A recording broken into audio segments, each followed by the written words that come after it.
Bonjour, bienvenue sur le blog. Nous allons parler aujourd'hui de l'organisation des examens.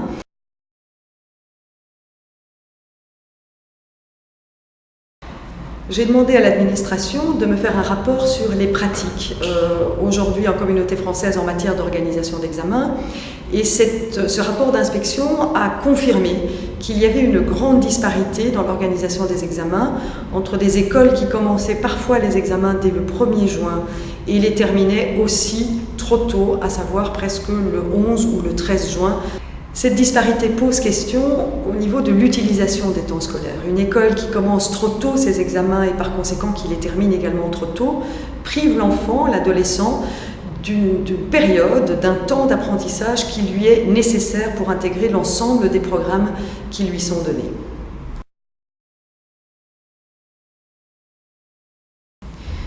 Sur base du rapport d'inspection, mais aussi des concertations avec les pouvoirs organisateurs, les syndicats et les associations de parents, j'ai proposé un décret. Alors ce décret fait quoi ? Premièrement, il confirme le fait que l'évaluation est quelque chose de très important. Et donc nous confirmons les 15 jours d'évaluation pour le premier degré et les 27 jours d'évaluation pour le deuxième et le troisième degré.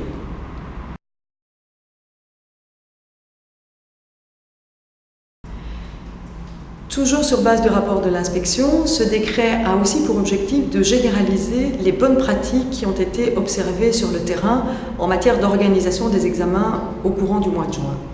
En matière de bonnes pratiques, il a été identifié le fait que beaucoup d'écoles commençaient les examens le plus tard possible au courant du mois de juin et les terminaient aussi le plus tard possible, en maintenant le fait que les conseils de classe et les périodes pour les recours étaient bien entendu des périodes importantes par rapport à l'évaluation des élèves.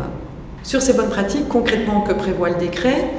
Il prévoit de déterminer des fourchettes d'organisation des examens au courant du mois de juin. Ce qui signifie concrètement pour l'organisation des examens en juin 2008 que pour le premier degré, les examens commenceront au plus tôt à partir du 16 juin et se termineront au plus tôt à partir du 23. Et en ce qui concerne les deuxième et troisième degrés, que les examens commenceront au plus tôt le 9 et se termineront au plus tôt le 20. Il y a bien entendu la liberté pour les directeurs d'organiser ces examens plus tard, c'est-à-dire de commencer un peu plus tard que la date de début fixée dans le décret, mais aussi de terminer, s'ils le souhaitent, plus tard que la date fixée au niveau du décret. Le décret rappelle également le fait que les écoles doivent organiser l'accueil des enfants une fois les examens terminés, à savoir pendant les périodes de conseil de classe et les périodes de recours.